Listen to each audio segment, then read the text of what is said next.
高晓松刚才流露了一种苦口婆心的态度，一再的指正我方就是不要抗拒这件事，他一再的同情我方的立场是这么的荒谬，所以我方很难辩。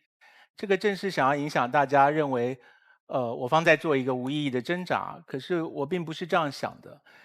马薇薇刚才提到了我写了一本关于说话的书，在《说话之道》里面，我讲了一个很重要的事情啊，就是当我们去安慰一个人，他遭遇到了重大的伤痛的时候，有一个说法是我不同意的，就是你抱着他说，你的痛苦我都懂。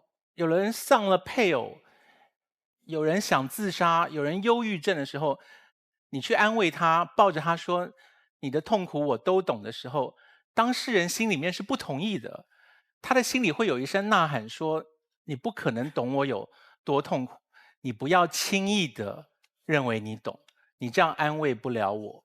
所以这句话就是在我们的说话之道里面被列为是一个扣分的话，你是去安慰别人，不是让别人更加抵抗你，更加抗拒你。这是我们之所以跟别人说话的精神，就是我们要达成互相的了解，而不是说老子只会这样说话，所以我讲了你听不懂，那你滚吧，就这样。我在台下的时候跟高晓松聊天，高晓松给我很多好的意见的时候，他从来没有讲过一句说我这样是为你好。因为会讲话的人都知道这句话对于沟通没帮助，这句话只会把对方推很远。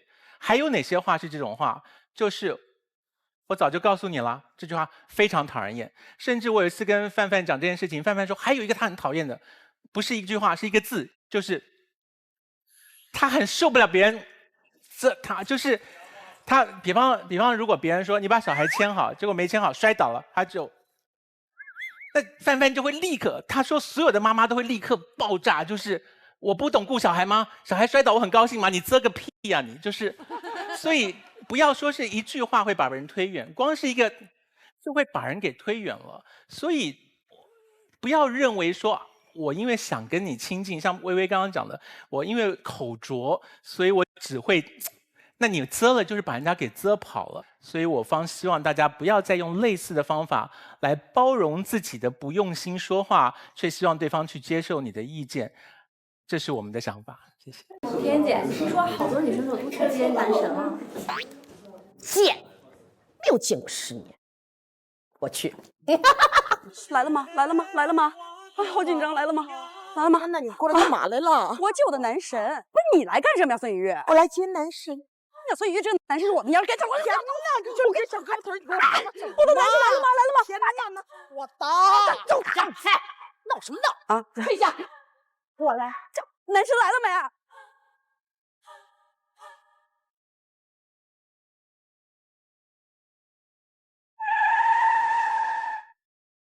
小天你好，你好，我代表这个奇葩说欢迎你，拿高点，拿高点，哎，先到我们这边来，哎，让开，哎，工作人员来让一下，啊，在这跟大家打声招呼来。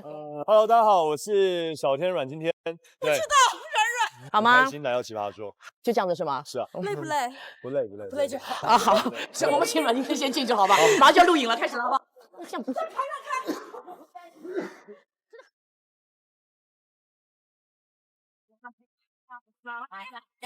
请让我说话，没有人废话，听话，也没有多复杂，你不爱听没关系，我只说我的真理，必须要我这样勇敢的起发呀。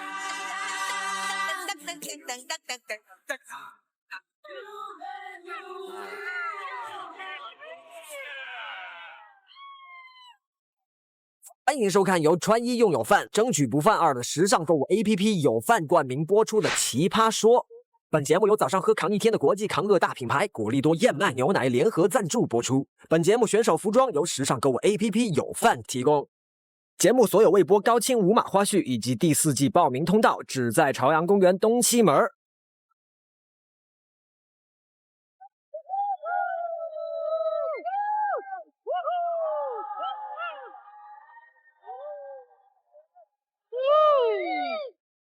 我呢是想要跟美艳的女明星谈恋爱，不过目前还暂时做不到的奇葩艺人蔡康永。我是年轻的时候，其实我就是阮经天。但是现在我变成了今天软。我是长大了以后才会变成阮经天的 MM 马，我还小，大家多多关照。欢迎收看《奇葩说》，先把我们的几位重要感谢的人说一下。首先是穿衣用有范儿，争取不犯二的时尚购物 APP 有范儿冠名赞助《奇葩说》，谢谢。同时感谢国际抗饿大品牌伊利古利多燕麦牛奶，谢谢。好，这2句说完之后，比这2个对我们来说更重要也更值钱的是今日男神阮经天。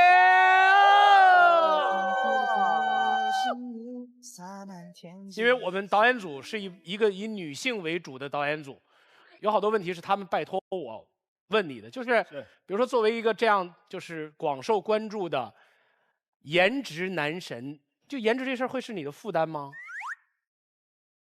不会吧？马老师，您觉得负担吗？我就是因为有负担，我才把自己弄成这样。我就是因为现在暂时还感觉不到负担，我现在还是这个样子。其实我们请男神是有标准的，大多数情况下还是按照颜值标准来请人。然后我们请的这个第三方一个权威的这个美国的跨国的一个会计师事务所，帮我们在全球范围内做了一个统计，就是华人圈里面的颜值男神到底是哪些人？这样我们根据这个来请我们的男神，然后得了一个结果。现在只能说到就是前4啊，后面的没有统计出来。我们看看目前第4名是谁？啊，全球范围内目前第4名是赵又廷，他来过了。我们是大数据的一个节目，你知道吧？啊，我们看看第3名。哦，彭于晏。你们看看这张照片，你有没有觉得 AD 哪里不太一样？身体好像不是他的，AD 的身体绝对是他的强项啊。但你如果真要找一个弱点的话，AD 有一个弱点，哪里？你看 AD 是长这样。这上面只有2个点，还有哪个弱点？AD， 你请那个摄影师补一下我的特写，所以 AD 是长这样的。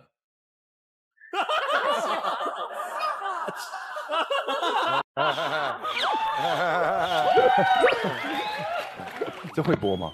我不播，我剪下来送给他。这是第3名，来，我们看一看，权威机构评选出的第2名是谁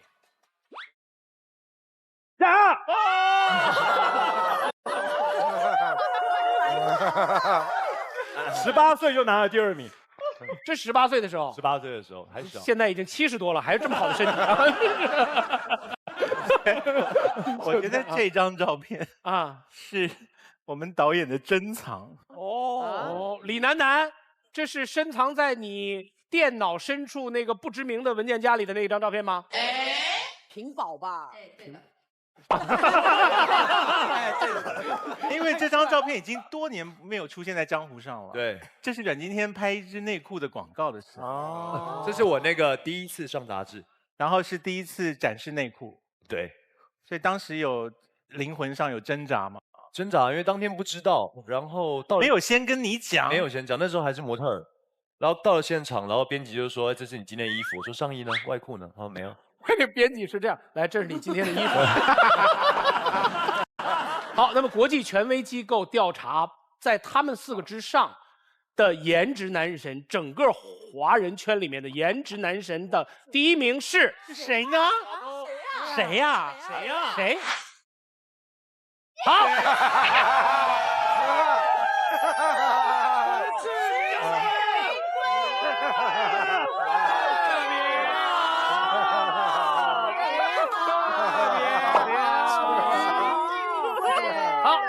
今天我我现在刚不录了。我现在他们刚3个来接我，那种反应我一点都不开心了。这是什么状况？你们这节目疯了吗？快走，我们可以对于这个结果，不接受，但是你不能不承认这是一家非常权威的机构。好，谢谢这家机构，谢谢王小二国际会计师事务所，谢谢，哎呀。我们前面有一个 mini talk， 正好就这个话题来说下来算了哈。题目是这样的：遇到女粉丝特别疯狂的时候，何以自处？你看他有多疯狂，你看他如果是这样这样尖叫的话，你就看到他你也这样尖叫。他有多疯狂，你有多疯狂。那如果你在卫生间，女粉丝疯狂到冲进来，那是男卫生间啊，所以他是疯狂到冲进来。软软，你怎么办？我不是。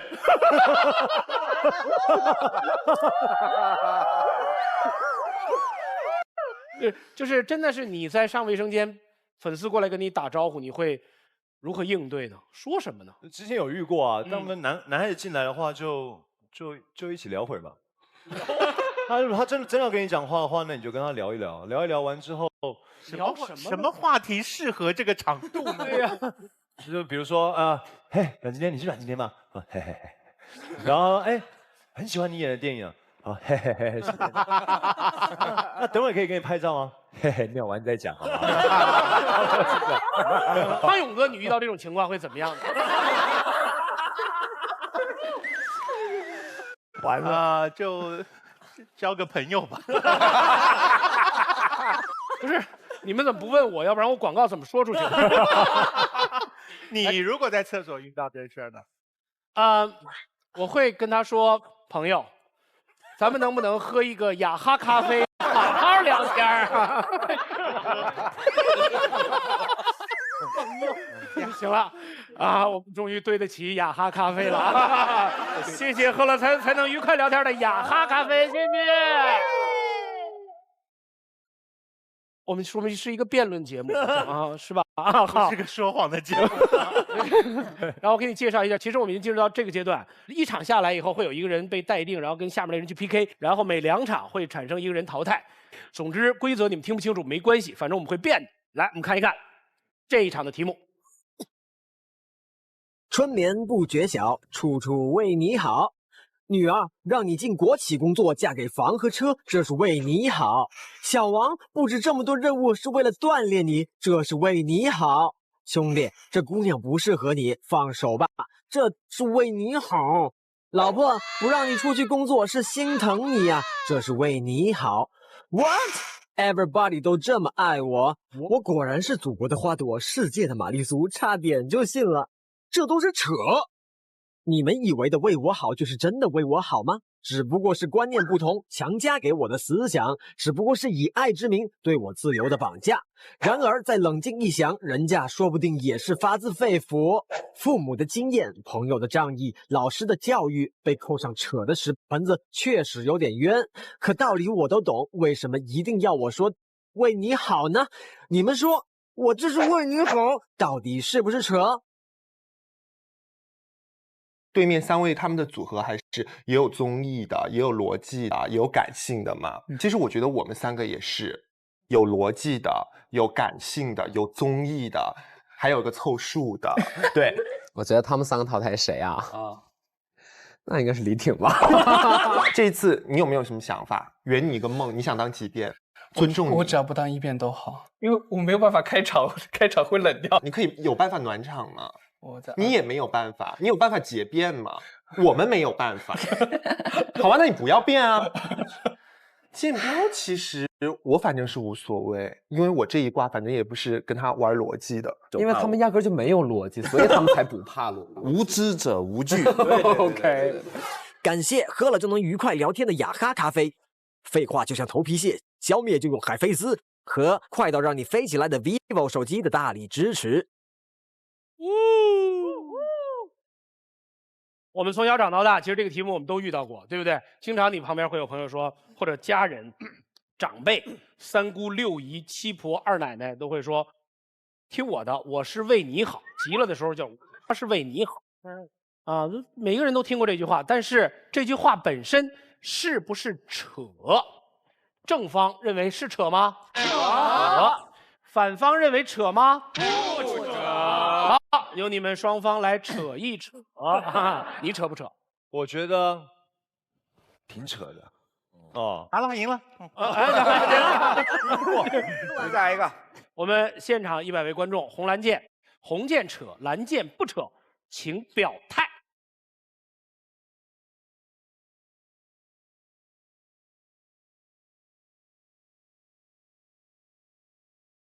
好啊，60比40。狭路相逢强者胜。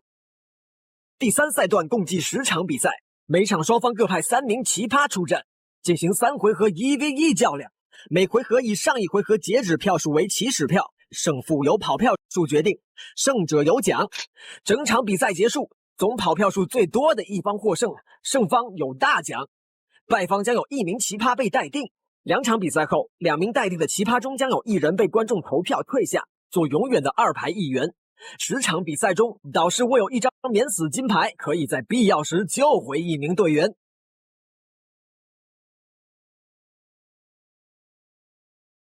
正方先开始。开始之前，我重申一下我们的辩论纪律，因为《奇葩说》进行到第3季，进行了这么多期，辩论纪律越来越松弛，啊，在你们心中都已经不记得我们的纪律是怎么回事了。所以我有必要严肃的跟你们说，首先，在这个现场，辩论就是辩论，好好聊天儿。如果对方不能好好聊天，送他一杯雅哈咖啡。同时，说话要言简意赅。啊，不要语速特别慢。如果你们慢得多的情况，我们会说 vivo。即便你说的很快，如果满嘴废话，我们也会告诉你，废话就像头皮屑，消灭它，请用海飞丝。对，这就是我们3条不可。告人的秘密，这些事儿我们从来没跟别人说过。好，来6位选手同时亮牌，1、3、2、3、2、1。永开开始。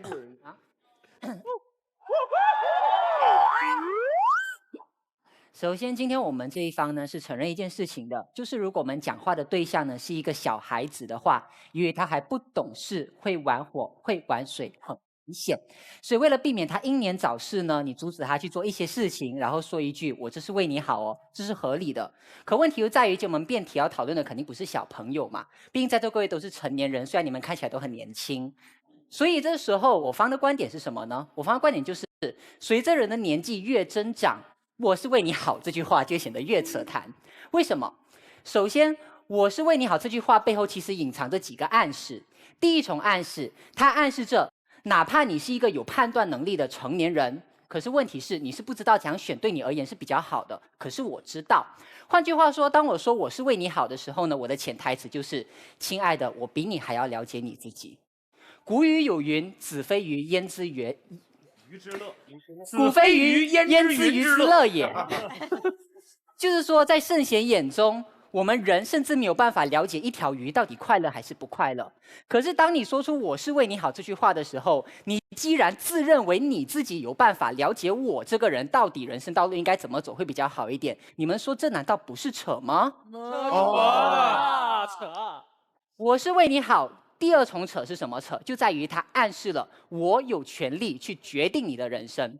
这时候问题又来了，既然你有权利决定我的人生，那请问一下，我有没有权利决定你的人生？李挺有权利决定陈永开的人生，陈永开有没有权利决定潇潇的人生？大家发，所以大家发现了吗？当我是为你好这句话可以被我们合理并且频繁的使用的时候，我们每个人都会忙碌于把别人的人生摆弄成自己想要的样子，结果没有一个人好好活出自己的人生。这个世界不是鬼扯吗？是。所以我是为你好，最扯的一点是什么呢？就是它放在任何地方都适用。大家试想一下，你可不可以想出一句话后面是不可以加"我是为你好"这5个字的？没有。今天我劝李挺说："李挺啊，李挺，你应该戒酒，毕竟喝酒伤身，我这是为你好啊，合不合理？合理嘛。可是今天我说："李挺啊，李挺，你应该喝酒，毕竟未来出社会，你也总要过来交际的，说不说得通？也说得通。所以，当这句话在任何地方情况底下都说得通的时候，这就是一句什么话？就是一句废话。总结一句。所以我是为你好这句话扯不扯？我们认为扯。至于为什么扯呢？我是为你好，相信我就可以了。谢谢。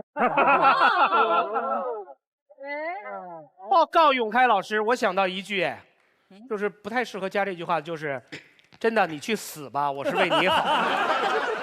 好像这句话有点不通哦，对不对？也通啊，也通吗？也通了，真的，长痛不如短痛嘛，早死早投胎。早死早超生。如果刚刚马东相信了王小二会计事务所，然后认为自己是男神排行榜的第1名的话，那我真的为你好，我叫你去死吧。因为再也没有人只要我能够排总比第一，疯了强死也可以。好，这个反方是李林是吧？哎，这个今年是什么年？猴年吗？猴年最出名的是谁？孙悟空吗？孙悟空3打白骨精是典型的，我是为你好啊！我们去想一下，孙悟空何等的能耐！花果高山水帘洞，齐天大圣美猴王，一个人揍了10万的天庭保安啊！最后把玉皇大帝给揍的，佛祖啊，实在是挺不住了，快点来帮忙来吧！这才压在五行山下500年，在八卦炉中练就了火眼金睛，这是何等的能为！这要是搁到招聘市场，这就是复合型人才呀！这个时候，观音菩萨说：“猴啊，我哄你说个事儿啊，你得保着唐僧是西天取经去啊！”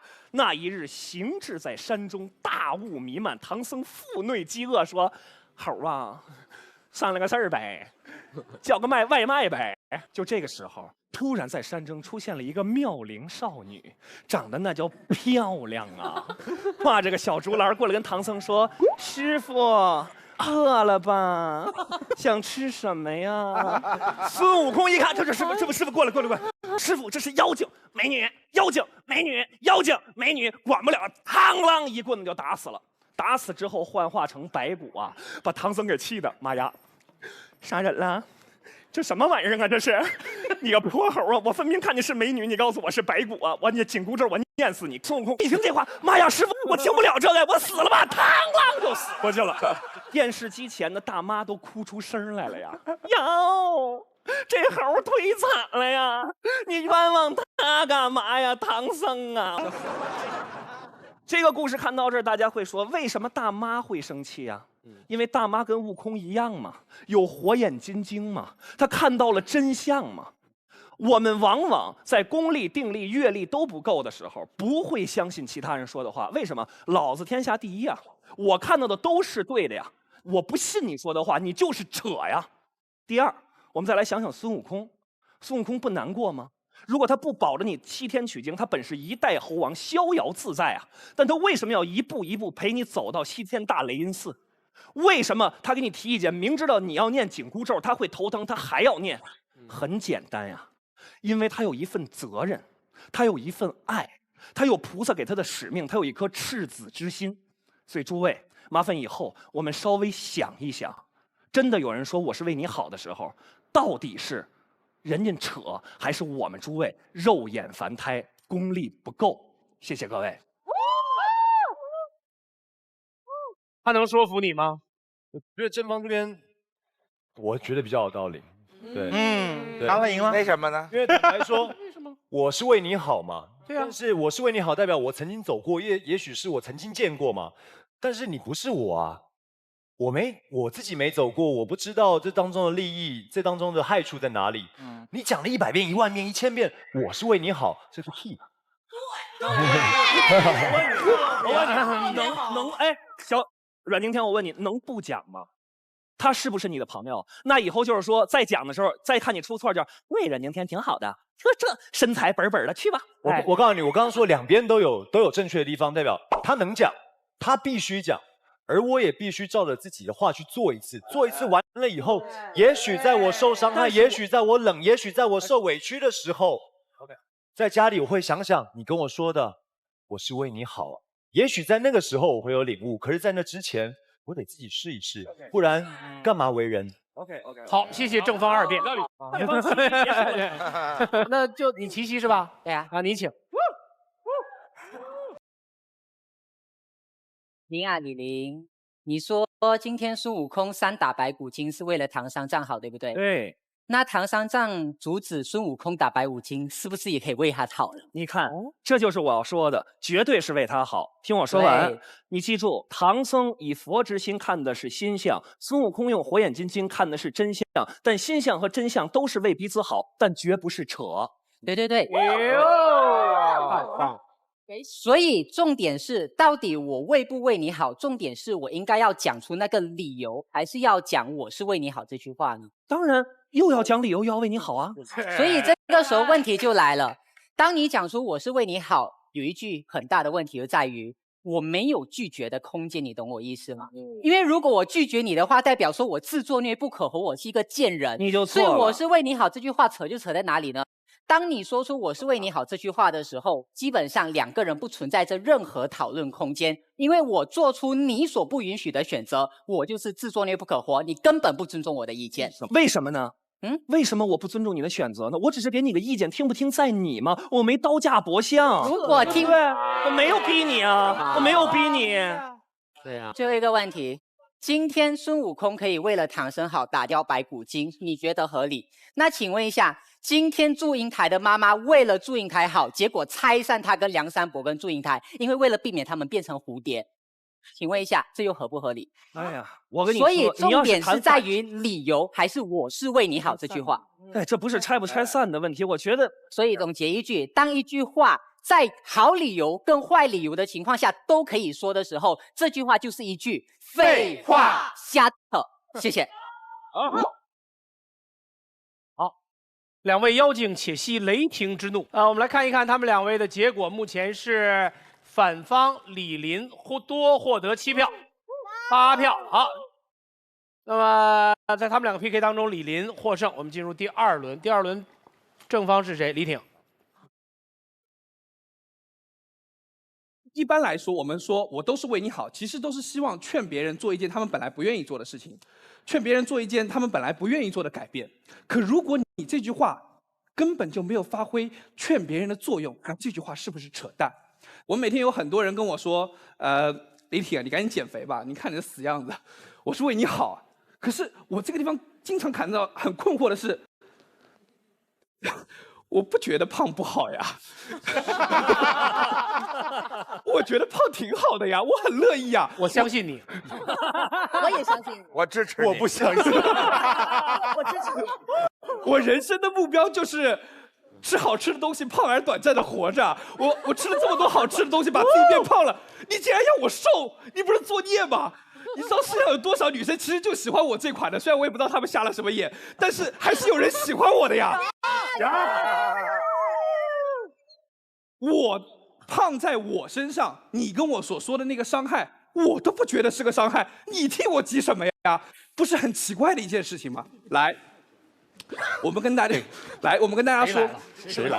啊，大家一起来，他们的大家一起来，来，我跟大家说一句，什么样的方式才是真正有效的说服？不是说我为你好，而是说我希望你这么做，是因为了我好，为了大家好。同样是减肥，有一句话真正刺痛我，是我们节目的导演组，他跟我是这么说的，他说：“李挺啊，我拜托你减肥吧，你知道你已经胖到快撑满整个屏幕了。”说实话，他说这句话的时候，我心中是有点动摇的。你知道我原来的意志是很坚定的，但是为什么会动摇呢？有几个原因。第一，这个时候我觉得他实在太坦诚了，我没有办法怀疑他的动机，你知道吗？第二是，我突然发现我胖这件事情不再是我一个人的了，而是跟很多人有关了。你看我太胖了，导致这个节目的收视率都下降了。我太胖了啊，挡住了潇潇美丽的容颜，让她都不红了。我太胖了，导致我没那么容易不红。关键是你也很快就挡不住他了。哎呀！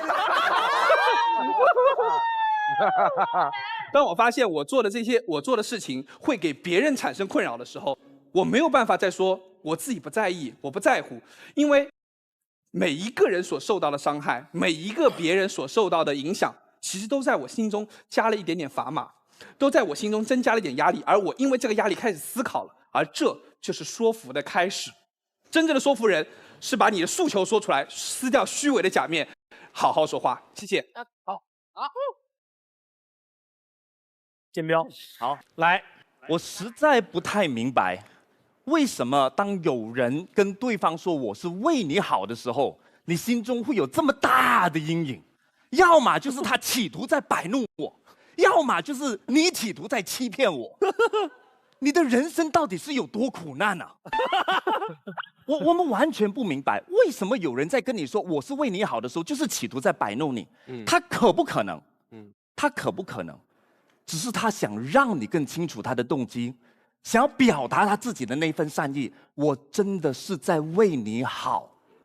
我们一辈子当中有很多人对我们释放善意，企图用态度或者用语言来告诉你说我是为你好，人家给你的都是意见呐、你没有必要一听到意见就乱枪扫射，谁对我好，那你要砍人，这不合理嘛？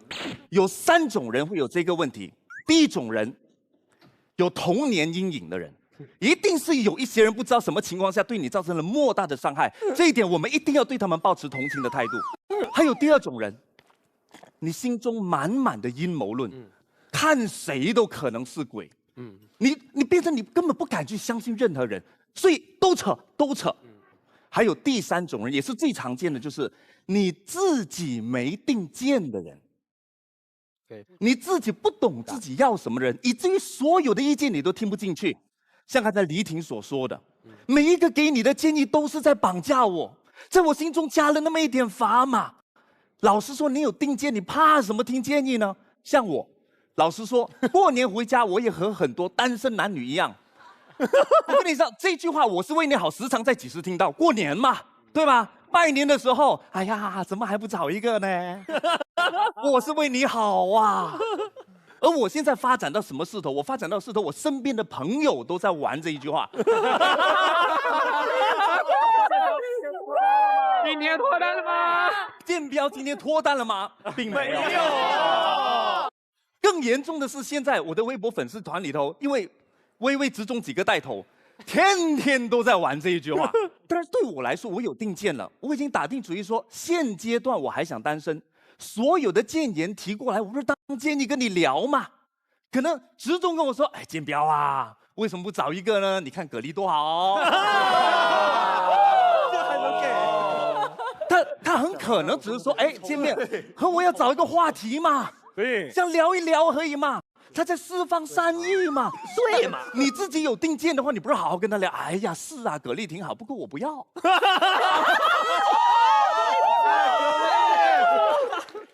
你说的是直中女友是吗？对，在现场吗？在。来，起来给大家认识一下。对吧？葛丽很好啊，你干嘛不要？对，直中什么时候结婚？我是为你好。扯，不用当他是扯，当他只不过是一个建议或者一个话题嘛。我跟你说，会认为所有的建言都是扯，很多时候不是别人在扯，是你自己心中好像有一点点问题而已。以上 ，OK。来，学长，我问你一件事儿哈，哎，你刚刚跟我说，宁芳只是想单纯的建议大家，对不对？说对你好的人很可能只是在单纯建议。那我想问一句，他可能有点急切了那如果这句话对我有用的话，就您给我提的这个建议有用的话，你为什么还要再加这句“我都是为你好”？因为他怕你不相信。但是问题是，也许是他在一句口头禅。也许是好，来，也许是释放善意，也许是词穷，你还要其他的也许吗？我还有。我跟你说，如果按您这样说，按你这样说的话，所有的你刚刚说这是几句口头禅，那扯可能也只是我们的口头禅。态度你们能释放善意，我们不能释放一点抱怨吗？那你不必要对别人的任何态度都持以抱怨。我跟你说，你这种就是没心没肺。人家这时候在这个你企图表达善意，你这样说，为什么我不能对你埋怨呢？那么这个不对嘛？所以按你这样说的话，你在过年的时候被一直催婚的时候，难道你心中不会有任何一点抱怨吗？还真没有。我告诉你，真正在我身上发生的事情。我这个过年的时候，我跟我父母去拜年，然后来到我一个亲戚家。然后到亲戚家的时候，我这个姑姑就一直在劝我，哎呀，为什么？我跟你讲，在那边我跟他侃了1个小时多，我们聊得挺欢，立场没变，没关系，我愿意多听听他是怎么看，但是他也愿意听听我怎么看，那有什么问题呢？那只能说，但是我不会说三姑你扯，我不会这么说。你不觉得你们整个都是在扯吗？我们在互相拉扯。您知道在普通话中，你们这种唠家常的行为叫什么吗？互相参考意见，叫。所以说世界上所有的事情都是不扯的，那我们这边根本没得打。不是，我不是，不过很不幸的，今天辩题只是要我们讨论，我是对你好而已。没有了，好，在这儿定格胡建彪获胜。胡建彪获胜喽！获胜了。你觉得他说的对吗？刚刚讲了老半天，我是为你好这句话，那师傅你说的对象是谁？谁告诉你我是为你好？如果今天是你的妈妈，今天是你的爸爸，今天是你爷爷奶奶告诉你说我是为你好，无论你心里有别的意见，总是也会听一下，总是不会这么激烈的反抗。可是如果今天是你的同学，我告诉你不要这样做，我是为你好。当然他是这样子的态度，这样的对象的时候，往往会有争执啊。刚刚你们讲到一个东西，我觉得非常的重要啊，互相参考意见，好好聊天，这件事情真的非常重要。一切的一切其实不是你的意见如何，一切的一切在于你的沟通方法嘛。对吧？对。好，谢谢反方2辩啊。然后来，让我们正方。我跟你说啊，我一直只以为对面有一个喜欢站在世界中心呼唤爱的，没有想到他们对面最近还新来了一个喜欢站在神话故事里呼唤真理的。就他刚才讲的那个《西游记》的故事，唐僧跟猪八戒一个德行，你们发现没有？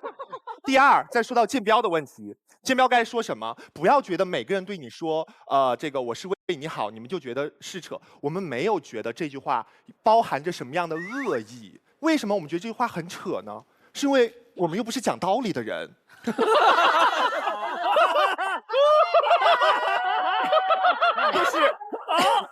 就是反正你说了，我们也不会听。你说你还非要说，你扯不扯？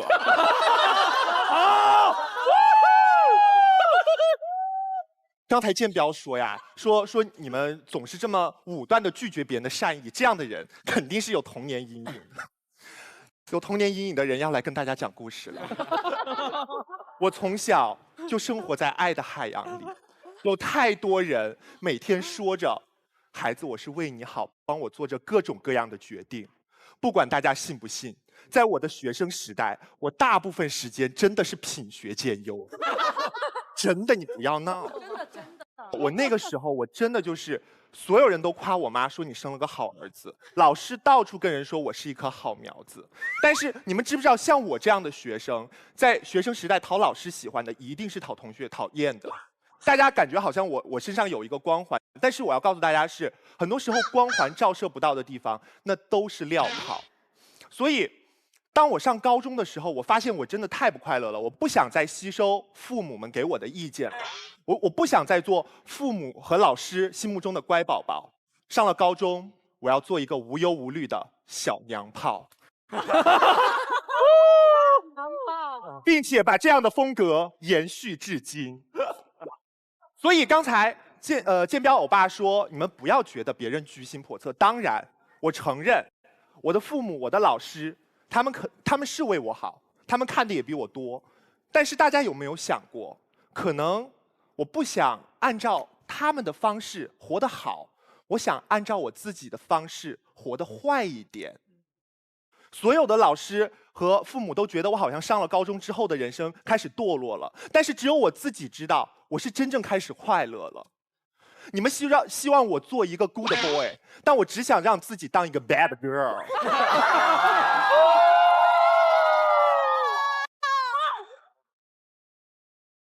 所以我跟你们说，现在啊，我妈每次跟我说，她说：“哎呀，儿子，我跟你说什么，我是为你好。”说人家知道了啦，然后继续做自己。刚才建彪有一个观点特别逗，他说：“你们有没有想过，我是为你好，可能是别人的一句口头禅。”在这里，我要告诉大家，喜欢把“我是为你好”这句话当成口头禅的恋爱对象，绝是一个好情人。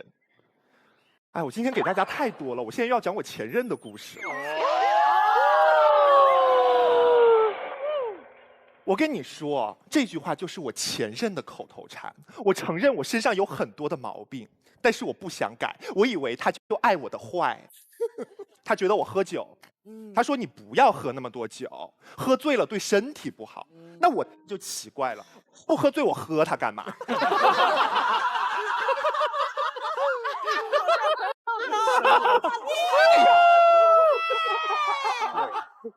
然后呢，他还怪我什么？他说：“潇潇，你看一下你身边一堆不三不四的朋友，你能不能不要跟他们一堆不三不四的朋友，你能不能不要跟他们做朋友？对你的人生没有帮助。”真的好，我就想说，我知道呀。我说我有一些朋友，他们只要可以陪我喝酒、陪我15、20摇骰子就可以了呀。我不需要他们有那么多功能。你跟全世界最不三不四的人在一起，你还骂他们？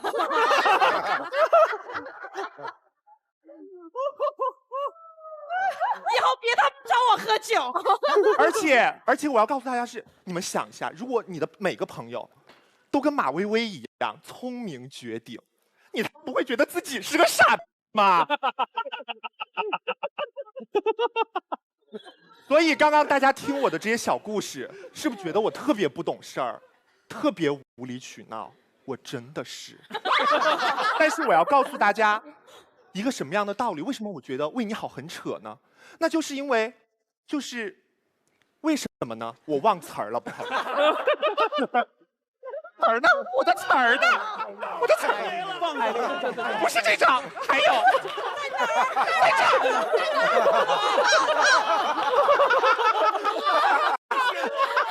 我就说不能一次给他们太多，脑袋不好用了最近。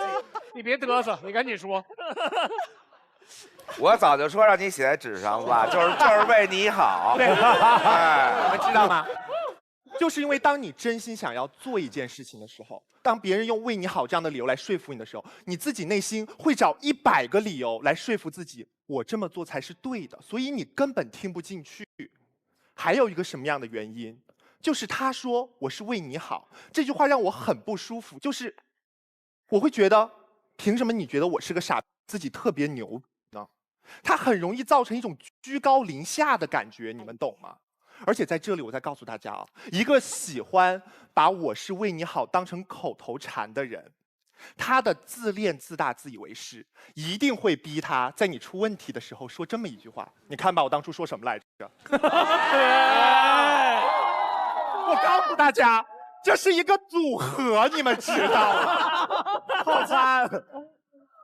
套餐，走开了，我够了。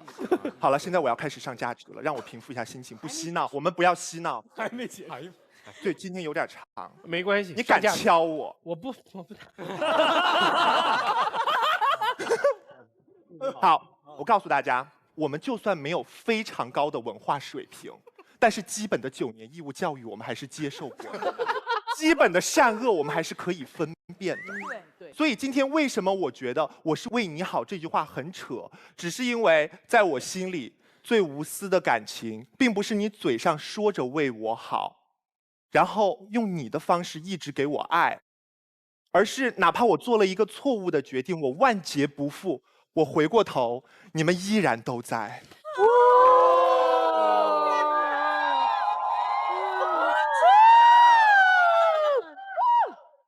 导演后期把我看稿子的剪了啊！希望你们对我好，不要为我好。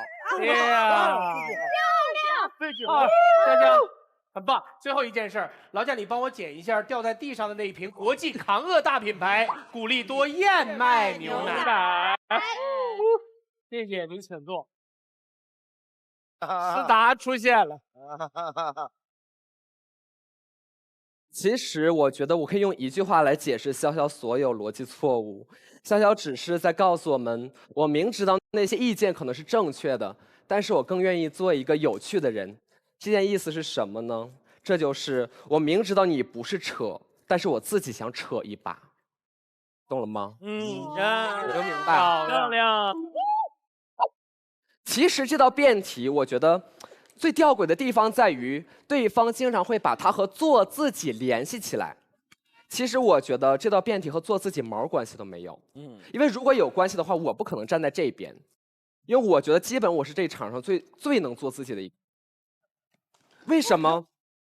因为你相信每个人选择自己人生道路，如果他是比较做自己一个人，他怎么着都会做自己。他如果选择不做自己，他怎么着他也不会做，和别人的意见一点关系都没有。那这个辩题讨论的是什么？其实只不过是当人家的不同意见传递到你这里的时候，当人家乃至于用一点感情进行绑架的时候，你应该用一个怎样的情绪回应他？是我不听，我觉得扯，你闭嘴，你别说了 ，shut up， 还是我听听看喽？只是这个区别而已。对方鼓吹前者，我们尊重后者。为什么？给大家讲2个很简单的理由。第一，我不知道未来的道路怎样才是正确的，但是我知道屏蔽信息的道路一定是错误的。聪明，做自己。从来不以不听别人的意见为前提，否则那个叫一叶障目，那个叫闭关锁国，那个叫闭门造车。这个和做自己就没关系。那我们为什么说这些意见很有意义？比如说，我前2天和李林聊天，李林，我最近想刮眉。你疯了？为什么？你刮眉毛干嘛？刮眉毛你伤感情啊！刮眉毛挡运破财，你。来，大家听一听他的话啊。刮眉破财，这个时候我能觉得他扯吗？你不能，我不能觉得他扯，毕竟是破财呀。我宁可信其有，不可信其无啊。迷信都是这样。我们说人家拿正常的那种道理给你讲道理的时候，你干嘛不听呢？中国一个著名的现代哲学家的夫人马薇薇女士，现在哲学家的夫人，我们的人生是如此的有限，没有时间用错误的道路验证道路的错误。我觉得这话说的特别好。我是你说的。OK， 不管什么意思。多个朋友多一条路，我们讲这个路是什么？朋友来干嘛？分享彼此的经验嘛。朋友走过的正确之路、失败之路、对之路、错之路、成功之路、什么什么之路，其实都是你的道路。如果他的意见和你特别的一致，你自然会信心100倍做这件事情。如果当他和你意见不一致的时候，我觉得你不妨听之。因为这样的意见往往显得更有意义。我觉得这个就是相当于把自己活成一个128兆的 U 盘和128T 的硬盘之间的区别。我们愿意接受这些信息，恰恰只是因为我们愿意给这些信息以时间，让它自行验证对错，而不是在我听到的那一刻就觉得它是扯。毕竟未来什么样谁都不知道。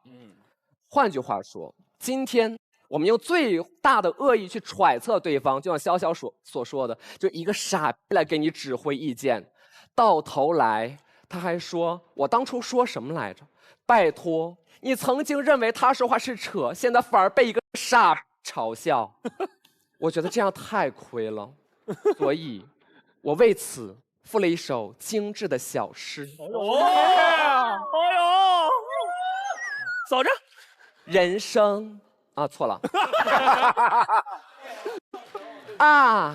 人生充满未知，人生充满变数。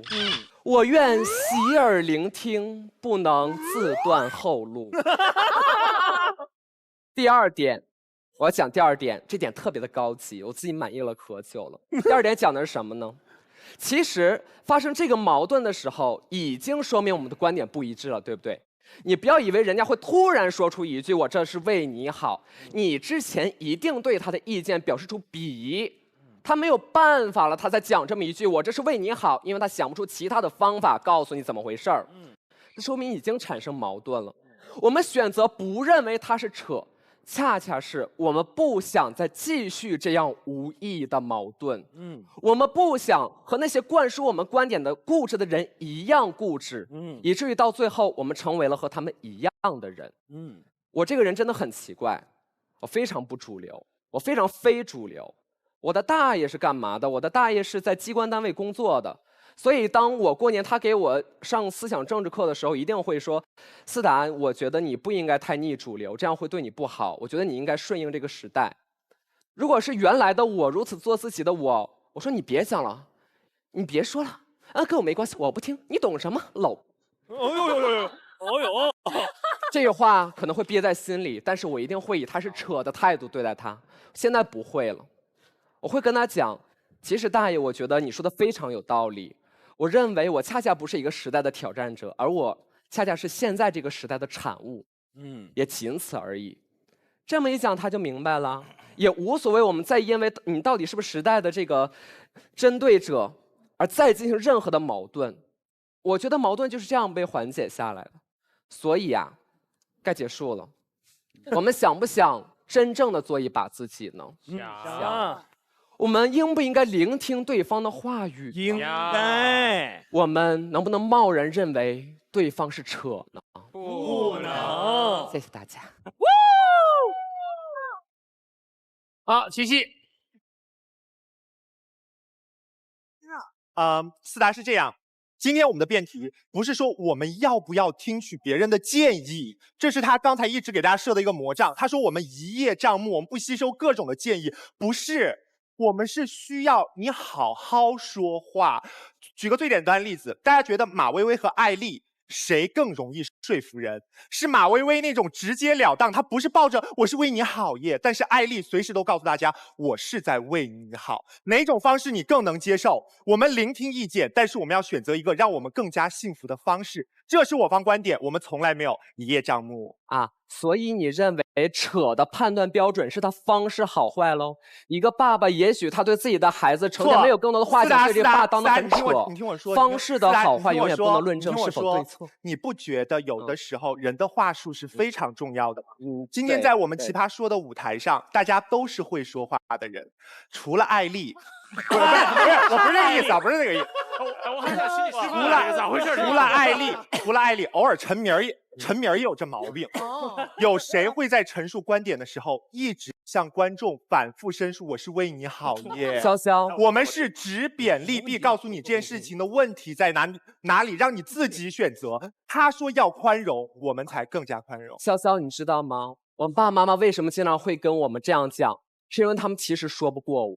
思达，他们其实没有办法。我知道。我们经常能比我们的长辈更能讲，但是他们到最后发现，孩子，我说不过你了，我只能想起来一句话，这句话叫做“我这是为你好”，他没办法了，你知道吗？所以，因为你太能讲了。所以思达，我们爸妈讲不过我们，所以我们心里面不接受他的意见，觉得他的意见可能相对于我们的想法有一些落伍，但我们不会直接告诉他你很扯。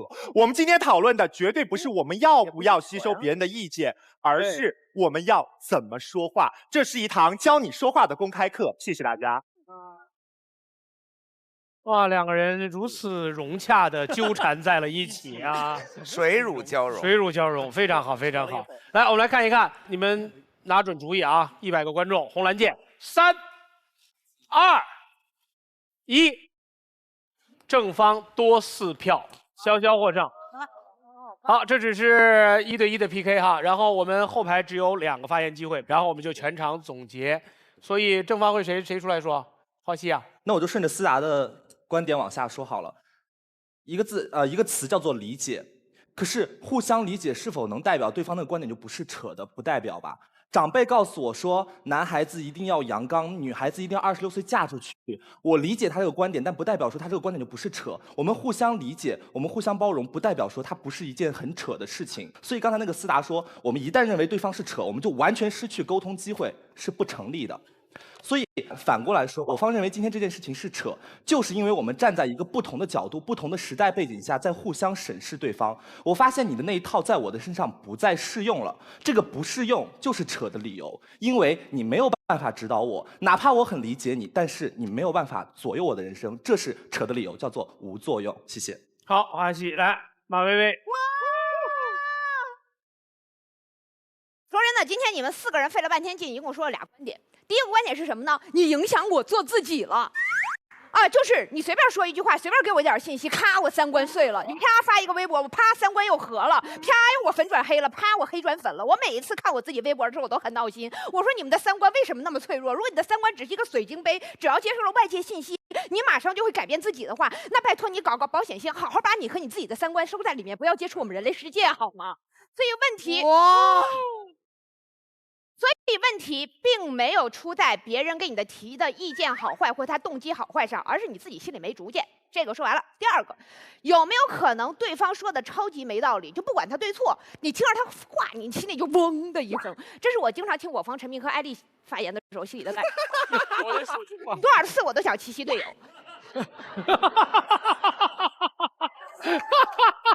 有没有种可能？我承认是有的。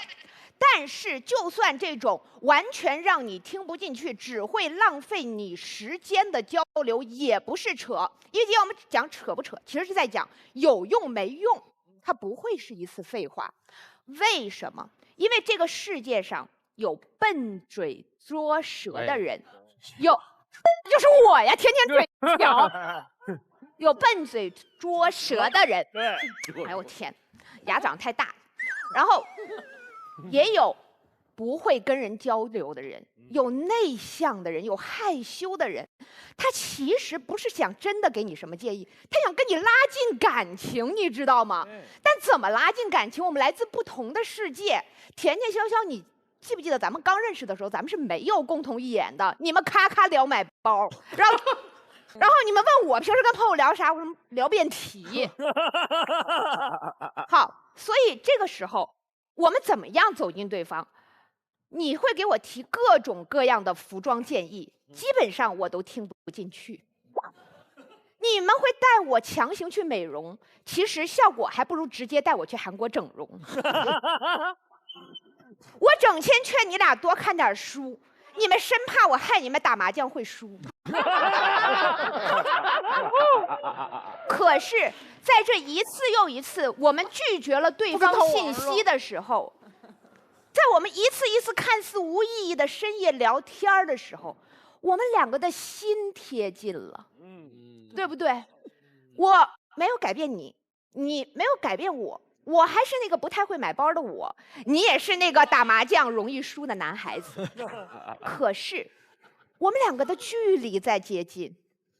世界上还有一种人，是我们的父母，是我们的七大姑八大姨，是我们的远房亲戚，是我们的同学。他们不像奇葩说这些人那样能说，他们没有看过康永哥的说话之道，可是他们也想有一个人能够稍稍的走近他，他也想轻轻的走进那一个人。所以我是为你好，他背后的潜台词是能不能喝杯雅哈咖啡？今天晚上我们好好聊聊。三分一半上手了。这一期雅哈得加钱了，这个没办法啊。好吧，就这样了。是你先开始。对，首先我觉得对方选的这个就不太好辩，因为你得辩出他都是扯。要证明你都是扯，就得必须妖魔化你这句话，妖魔化你的立场，妖魔化他，妖魔化什么呢？对方基本上妖魔化两个方向，一个就是说，子非鱼焉知鱼之乐，啊，你不是鱼，你怎么知道？你不是怎么知道的？问题是在庄子《秋水篇》，我不知道你读没读过《秋水篇》，这句话是当靶子打的，这句话不是庄子说的，是惠子说的。惠子对庄子说：“子非鱼，焉知鱼之乐也？”庄子立刻就说：“子非我，焉知我不知鱼之乐也？”所以你拿这句话出来说，我就听傻了。我说这不是这当靶子打的一句话吗？是吧？你立刻就如果你读这本书，第二句话就反驳了你自己啊。所以这是一个。第二一个呢，对方始终把这个我是对你好形成这么一个对立，就是他们老想让我生活的有意义，其实我想生活的有意思。问题是很多人朋友劝你的时候是劝你不要生活的那么有意义。你可以生活的很有意思啊，你干嘛非要去考那博士啊？你完全可以生活的更有意思啊！你穿上花裙子多好啊，做你自己啊，我是为你好啊，对吗？为什么你们要把我是为你好全部都推到说你逼我生活的有意义，而其实我想生活的有意思？我觉得对方因为没办法，这题难辩嘛，所以只好把那个疑虑都推向那一方。所以在那一方就比较惨。但是他们自己说话中间呢，其实说了很多漏洞。潇潇说了一句这个特别可爱的话，他说：“我虽然没有周博士那么高的教育，可是我也受了9年义务教育啊，所以我要选择我自己。你怎么受了9年的义务教育啊？是因为你对抗了所有人的建议，自己独自选择受了9年义务制教育是吧？是说我就不听你们的，我就要受9年义务制教育。我就是这样独立的一个人。你当然是听了大家的，你当然是从小爸爸妈妈告诉你刷牙对你好，你刷牙，不要随大小便对你好，你不随大小便。你直到有一天开始，你才觉得他们扯，对吗？并不是我对你好就是扯，是因为你先接受了大家对你好了那么多年，你才成长成了一个有能力选择自己的人，对吗？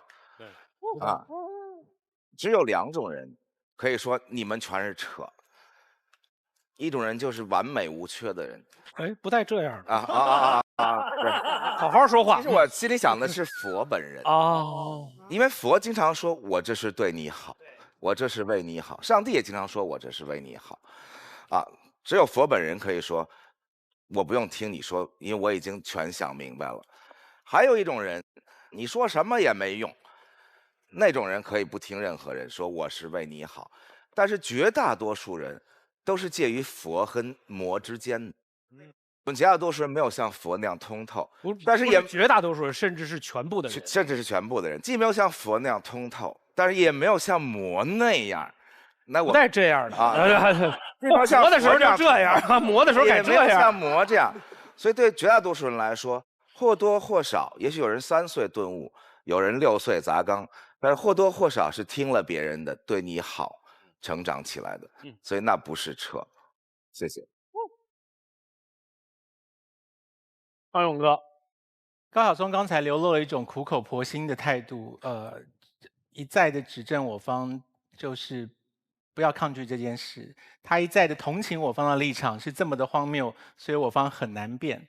这个正是想要影响大家认为，我方在做一个无意义的挣扎，可是我并不是这样想的。马薇薇刚才提到了我写了一本关于说话的书，在说话之道里面我讲了一个很重要的事情啊，就是当我们去安慰一个人，他遭遇到了重大的伤痛的时候，有一个说法是我不同意的，就是你抱着他说，你的痛苦我都懂。有人丧了配偶，有人想自杀，有人忧郁症的时候，你去安慰他，抱着他说，你的痛苦我都懂的时候，当事人心里面是不同意的，他的心里会有一声呐喊说，你不可能懂我有多痛苦，你不要轻易的认为你懂，你这样安慰不了我。所以这句话就是在我们的说话之道里面被列为是一个扣分的话，你是去安慰别人，不是让别人更加抵抗你，更加抗拒你。这是我们之所以跟别人说话的精神，就是我们要达成互相的了解，而不是说老子只会这样说话，所以我讲了你听不懂，那你滚吧，就这样。我在台下的时候跟高晓松聊天，高晓松给我很多好的意见的时候，他从来没有讲过一句说我这样是为你好。因为会讲话的人都知道这句话对于沟通没帮助，这句话只会把对方推很远。还有哪些话是这种话？就是我早就告诉你了，这句话非常讨人厌。甚至我有一次跟范范讲这件事情，范范说还有一个他很讨厌的，不是一句话，是一个字，就是他很受不了别人，他比方如果别人说你把小孩牵好，结果没牵好摔倒了，他就。那范范就会立刻，他说所有的妈妈都会立刻爆炸，就是我不懂顾小孩吗？小孩摔倒我很高兴吗？你啧个屁呀你！就是，所以不要说是一句话会把人推远，光是一个就会把人给推远了。所以不要认为说我因为想跟你亲近，像薇薇刚刚讲的，我因为口拙，所以我只会。那你啧了，就是把人家给啧跑了。所以我方希望大家不要再用类似的方法来包容自己的不用心说话，却希望对方去接受你的意见。这是我们的想法，谢谢。小松结辩，啊，那我就2句话吧。第一呢，就是当人家说话的方式你不是很喜欢的时候，你首先想一句话：旁观者清，对吧？第二呢，有些时候也不得不这样说，就大家都听过这落水的故事，这哥们儿落水了，你说把你的手给我，他不给你；你说把我的手给你，他给你了。我是为你好，我总要选一个这样的方式，我把我的手给你。我说完了。好，我们请现场所有的观众朋友们红蓝键做最后的选择。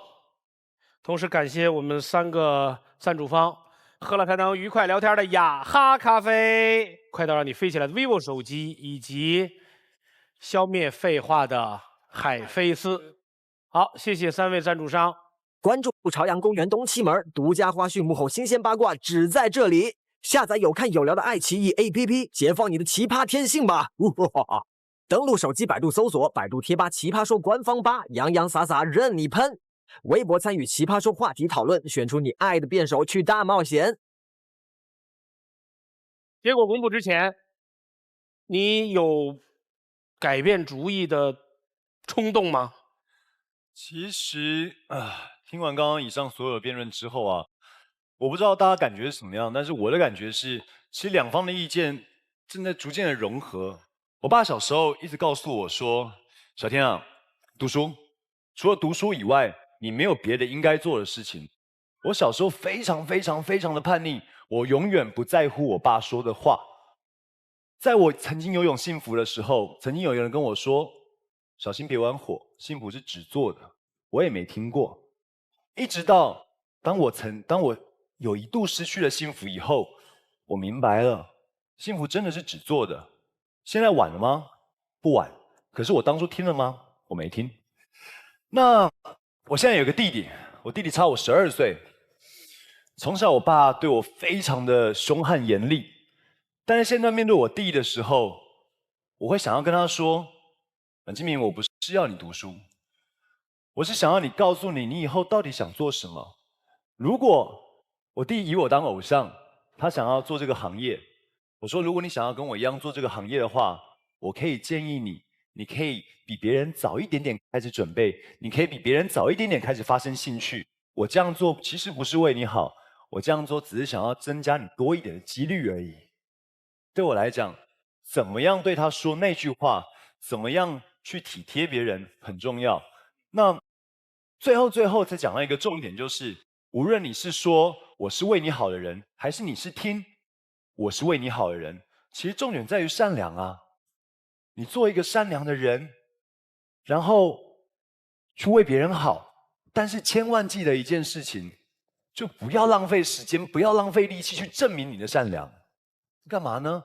时间会来证明你的善良。好极了，非常好。